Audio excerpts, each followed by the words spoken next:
নমস্কার, আশা করি সবাই খুব ভালো আছেন। স্বাগত জানাচ্ছি গল্প বাগিশের আরও একটি নতুন পর্বে।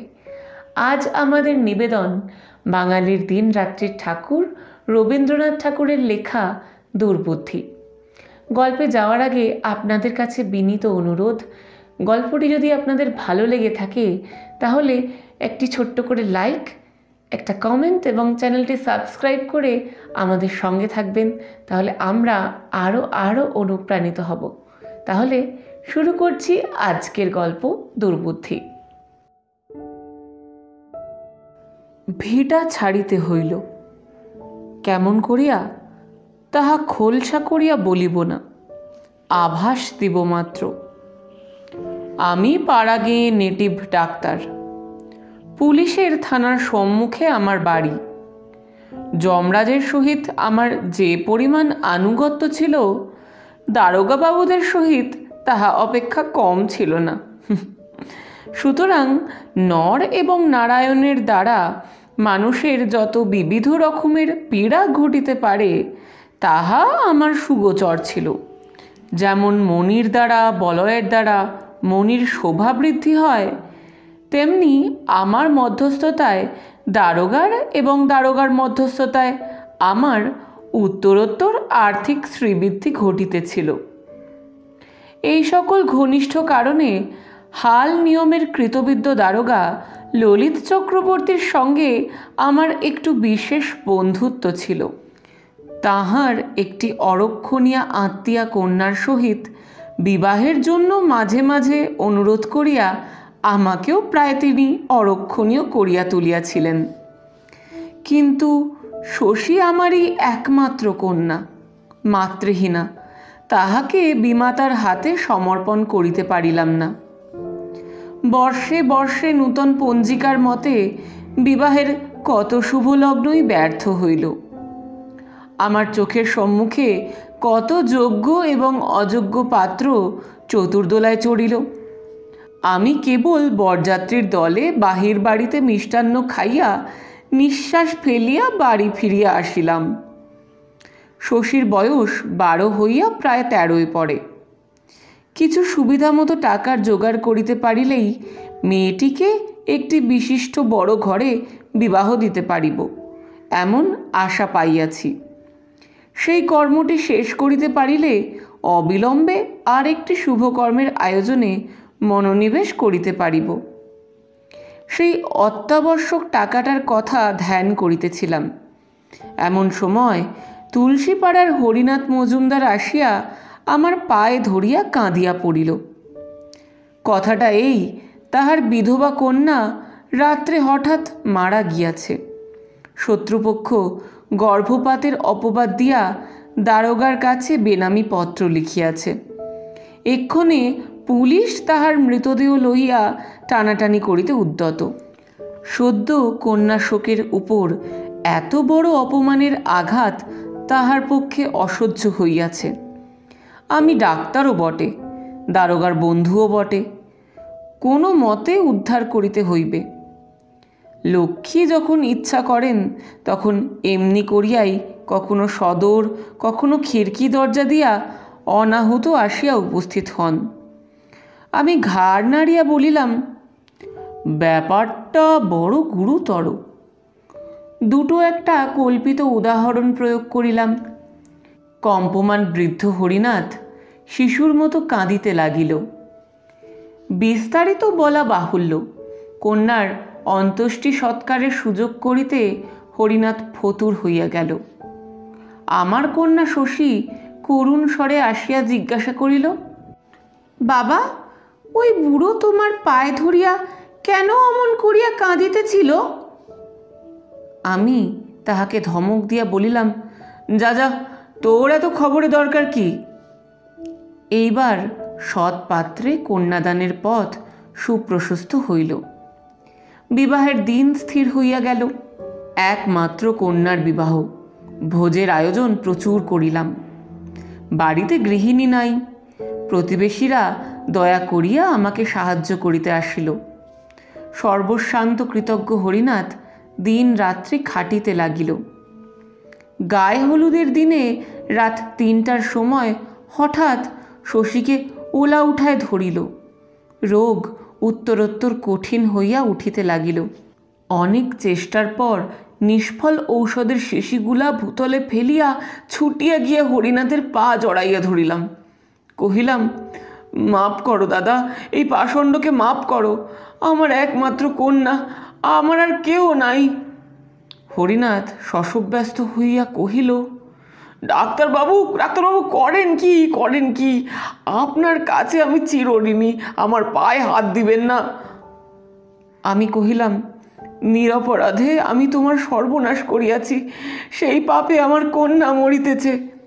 এই বলিয়া সর্বলোকের সমক্ষে আমি চিৎকার করিয়া বলিলাম, ওগো, আমি এই বৃদ্ধের সর্বনাশ করিয়াছি, আমি তাহার দণ্ড লইতেছি, ভগবান আমার শশীকে রক্ষা করুন বলিয়া হরিনাথের চটি জুতা খুলিয়া লইয়া নিজের মাথায় মারিতে লাগিলাম। বৃদ্ধ ব্যস্ত সমস্ত হইয়া আমার হাত হইতে জুতা কাড়িয়া লইল। পরদিন 10টা বেলায় গায়ে হলুদের হরিদ্রাচিহ্ন লইয়া শশী ইহ সংসার হইতে চিরবিদায় গ্রহণ করিল। তাহার পরদিনেই দারোগাবাবু কহিলেন, ওহে, আর কেন, এইবার বিবাহ করিয়া ফেলো, দেখাশোনার তো একজন লোক চাই। মানুষের মর্মান্তিক দুঃখ শোকের প্রতি এরূপ নিষ্ঠুর অশ্রদ্ধা শয়তানকেও শোভা পায় না। কিন্তু নানা ঘটনায় দারোগার কাছে এমন মনুষ্যত্বের পরিচয় দিয়াছিলাম যে কোনো কথা বলিবার মুখ ছিল না। দারোগার বন্ধুত্ব সেই দিন যেন আমাকে চাবুক মারিয়া অপমান করিল। হৃদয়ে যতই ব্যথিত থাক, কর্মচক্র চলিতেই থাকে। আগেকার মতোই ক্ষুধার আহার, পরিধানের বস্ত্র, এমনকি চুলার কাষ্ঠ এবং জুতার ফিতা পর্যন্ত পরিপূর্ণ উদ্যমে নিয়মিত সংগ্রহ করিয়া ফিরিতে হয়। কাজের অবকাশে যখন একলা ঘরে আসিয়া বসিয়া থাকি, তখন মাঝে মাঝে কানে সেই করুণ কণ্ঠের প্রশ্ন বাজিতে থাকে, বাবা, ওই বুড়ো তোমার পায়ে ধরিয়া কেন অমন করিয়া কাঁদিতেছিল? দরিদ্র হরিনাথের জীর্ণ ঘর নিজের ব্যয়ে ছাইয়া দিলাম। আমার দুগ্ধবতী গাভীটি তাহাকে দান করিলাম। তাহার বন্ধকি জোত জমা মহাজনের হাত হইতে উদ্ধার করিয়া দিলাম। কিছুদিন সদ্য শোকের দুঃসহ বেদনায় নির্জন সন্ধ্যায় এবং অনিদ্র রাত্রে কেবলই মনে হইত, আমার কোমল হৃদয়া মেয়েটি সংসার লীলা শেষ করিয়াও তাহার বাপের নিষ্ঠুর দুষ্কর্মে পরলোকে কোনো মতেই শান্তি পাইতেছে না। সে যেন ব্যথিত হইয়া কেবলই আমাকে প্রশ্ন করিয়া ফিরিতেছে, বাবা, কেন এমন করিলে? কিছুদিন এমনি হইয়াছিল। গরিবের চিকিৎসা করিয়া টাকার জন্য তাগিদ করিতে পারিতাম না। কোনো ছোট মেয়ের ব্যাম হইলে মন হইত আমার শশী যেন পল্লীর সমস্ত রুগ্না বালিকার মধ্যে রোগ ভোগ করিতেছে। তখন পুরা বর্ষায় পল্লী ভাসিয়া গিয়াছে। ধানের ক্ষেত এবং গৃহের অঙ্গন পার্শ্ব দিয়া নৌকা করিয়া ফিরিতে হয়। ভোর রাত্রি হইতে বৃষ্টি শুরু হইয়াছে, এখনো বিরাম নাই। জমিদারের কাছারি বাড়ি হইতে আমার ডাক পড়িয়াছে। বাবুদের পানসির মাঝি সামান্য বিলম্বটুকু সহ্য করিতে না পারিয়া উদ্ধত হইয়া উঠিবার উপক্রম করিতেছে। ইতিপূর্বে এরূপ দুর্যোগে যখন আমাকে বাহির হইতে হইত, তখন একটি লোক ছিল যে আমার পুরাতন ছাতাটি খুলিয়া দেখিত তাহাতে কোথাও ছিদ্র আছে কিনা, এবং একটি ব্যগ্র কণ্ঠ বাদলার হাওয়া ও বৃষ্টির ছাঁট হইতে সযত্নে আত্মরক্ষা করিবার জন্য আমাকে বারংবার সতর্ক করিয়া দিত। আজ শূন্য নীরব গৃহ হইতে নিজের ছাতা নিজে সন্ধান করিয়া লইয়া বাহির হইবার সময় তাহার সেই স্নেহময় মুখখানি স্মরণ করিয়া একটুখানি বিলম্ব হইতেছিল। তাহার রুদ্ধ শয়ন ঘরটার দিকে তাকাইয়া ভাবিতেছিলাম, যে লোক পরের দুঃখকে কিছুই মনে করে না, তাহার সুখের জন্য ভগবান ঘরের মধ্যে এত স্নেহের আয়োজন কেন রাখিবেন? এই ভাবিতে ভাবিতে সেই শূন্য ঘরটার দরজার কাছে আসিয়া বুকের মধ্যে হু হু করিতে লাগিল। বাহিরে বড়লোকের ভৃত্যের তর্জন স্বর শুনিয়া তাড়াতাড়ি শোক সংবরণ করিয়া বাহির হইয়া পড়িলাম। নৌকায় উঠিবার সময় দেখি থানার ঘাটে ডোঙা বাঁধা। একজন চাষা কৌপিন পরিয়া বৃষ্টিতে ভিজিতেছে। আমি জিজ্ঞাসা করিলাম, কিরে? উত্তরে শুনিলাম, গত রাত্রে তাহার কন্যাকে সাপে কাটিয়াছে।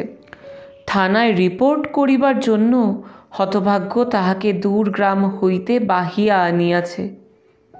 দেখিলাম সে তাহার নিজের একমাত্র গাত্রবস্ত্র খুলিয়া মৃতদেহ ঢাকিয়া রাখিয়াছে। জমিদারি কাছারির অসহিষ্ণু মাঝি নৌকা ছাড়িয়া দিল। বেলা 1টার সময় বাড়ি ফিরিয়া আসিয়া দেখি তখনও সেই লোকটা বুকের কাছে পা গুটাইয়া বসিয়া বসিয়া ভিজিতেছে। দারোগা বাবুর দর্শন মেলে নাই। আমি তাহাকে আমার রন্ধন অন্নের এক অংশ পাঠাইয়া দিলাম। সে তাহা ছুঁইল না। তাড়াতাড়ি আহার সারিয়া কাছারির রোগীর তাগিদে পুনর্বার বাহির হইলাম। সন্ধ্যার সময় বাড়ি ফিরিয়া দেখি তখনও লোকটা একেবারে অভিভূতের মতো বসিয়া আছে। কথা জিজ্ঞাসা করিলে উত্তর দিতে পারে না, মুখের দিকে তাকাইয়া থাকে। এখন তাহার কাছে এই নদী, ওই গ্রাম, ওই থানা, এই মেঘাচ্ছন্ন আর্দ্র পঙ্কিল পৃথিবীটা স্বপ্নের মতো। বারংবার প্রশ্নের দ্বারা জানিলাম। একবার একজন কনস্টেবল আসিয়া জিজ্ঞাসা করিয়াছিল ট্যাঁকে কিছু আছে কিনা। সে উত্তর করিয়াছিল সে নিতান্ত গরিব, তাহার কিছু নাই। কনস্টেবল বলিয়া গেছে, থাক বেটা, তবে এখন বসিয়া থাক। এমন দৃশ্য পূর্বেও অনেকবার দেখিয়াছি, কখনো কিছুই মনে হয় নাই। আজ কোনো মতেই সহ্য করিতে পারিলাম না। আমার শশীর করুণা গদগদ অব্যক্ত কণ্ঠ সমস্ত বাদলার আকাশ জুড়িয়া বাজিয়া উঠিল। ওই কন্যাহারা বাক্যহীন চাষার অপরিমেয় দুঃখ আমার বুকের পাঁজরগুলাকে যেন ঠেলিয়া উঠিতে লাগিল। দারোগাবাবু বেতের মোড়ায় বসিয়া আরামে গুড়গুড়ি টানিতেছিলেন। তাহার কন্যাদায়গ্রস্ত আত্মীয় মেশুটি আমার প্রতি লক্ষ্য করিয়াই সম্প্রতি দেশ হইতে আসিয়াছেন। তিনি মাদুরের উপর বসিয়া গল্প করিতেছিলেন। আমি একদমে ঝড়ের বেগে সেখানে উপস্থিত হইলাম। চিৎকার করিয়া বলিলাম, আপনারা মানুষ না পিশাচ? বলিয়া আমার সমস্ত দিনের উপার্জনের টাকা ঝনাত করিয়া তাহার সম্মুখে ফেলিয়া দিয়া কহিলাম, টাকা চান তো এই নিন, যখন মরিবেন সঙ্গে লইয়া যাইবেন। এখন এই লোকটাকে ছুটি দিন, ও কন্যার সৎকার করিয়া আসুক। বহু উৎপীড়িতের অশ্রুসেচনে দারোগার সহিত ডাক্তারের যে প্রণয় বাড়িয়া উঠিয়াছিল তাহা এই ঝড়ে ভূমিসাৎ হইয়া গেল। অনতিকাল পরে দারোগার পায়ে ধরিয়াছি। তাহার মহাশয়তার উল্লেখ করিয়া অনেক স্তুতি এবং নিজের বুদ্ধিভ্রংশ লইয়া অনেক আত্মধিক্কার প্রয়োগ করিয়াছি, কিন্তু শেষটা ভিটা ছাড়িতে হইল। তো কেমন লাগলো আজকের পর্ব জানাবেন কমেন্টের মাধ্যমে। আর যদি ভালো লেগে থাকে তাহলে ভিডিওটিতে ছোট্ট একটা লাইক এবং চ্যানেলটি সাবস্ক্রাইব করে আমাদের সঙ্গে থাকবেন। দেখা হচ্ছে পরের পর্বে। সবাই খুব ভালো থাকবেন, আনন্দে থাকবেন, সুস্থ থাকবেন।